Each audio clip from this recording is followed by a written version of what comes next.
all of me, too. I laid my hand against his cheek, loving the feel of the slight stubble on his strong jawline. Like two stars in the black night. "I'm always by you," he said, finishing for me. That simple saying had always been ours.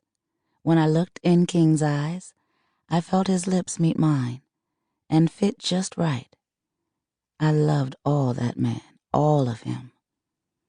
"I always feel a part of you with me, no matter where I am," I said. "Good, because like I always tell you, one day you'll need to remember that I'm always with you no matter what."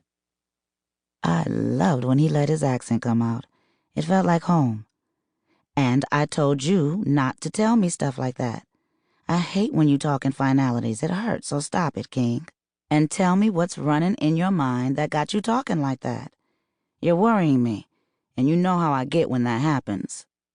"Uh-huh. You try to get your gun to shoot me in the foot if I start vexing you, or your blade to swipe at me." I laughed at his goofy jokes, then gave him a stern gaze. King squeezed my hand and pulled me closer as his voice deepened even further, betraying his playfulness. "What's wrong now, Kingston?" Nerves had me standing up. I always get calls. What's different about this call that has you looking like that? King followed my movements, but didn't let me move too far from him. He hooked his hand around my waist and had me sit in his chair. He squatted in front of me. I watched as he stared toward a picture of us on our wedding day. It sat on the fireplace mantel, facing his desk. We were so young and happy in love and lust. It was the finest moment in my life, loving Kingston. "Ghosts are the main difference with this call, my dad. You have a situation that you need to handle."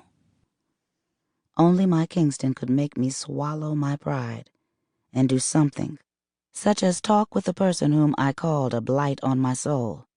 Only my husband could make me forgive as a lesson in learning how to work with those we called the enemy, though this person was different from the ones we dealt with in the Syndicate and in our designated area.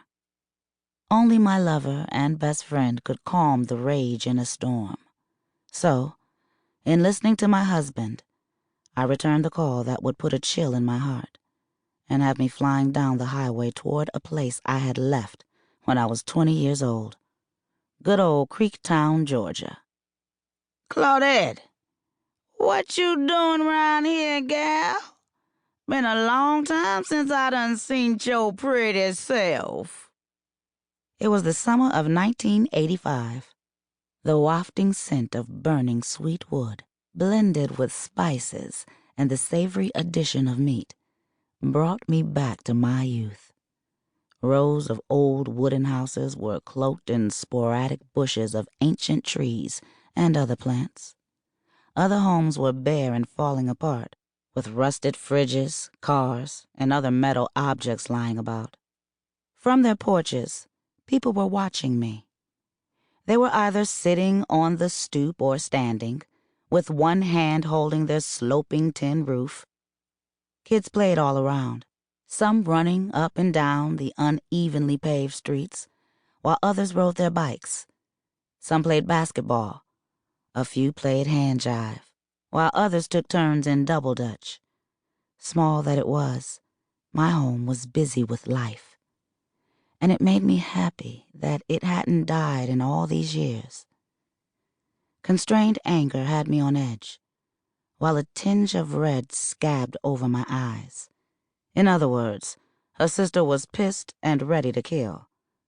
I was as hot under the collar as a pussy in heat, okay? I was 30 years old, with a gun hidden against the back of my purple, wide-legged cropped pants, a switchblade under my white top, in the bra, and a personal vendetta needing to be handled. While I walked up the sidewalk to my childhood home, B.B. King could be heard crooning on the radio in the old juke joint down the street. It was a place where I used to wait tables at as a teen, a place where I was also wooed by my husband, Kingston. The memories of those days helped me keep a calm center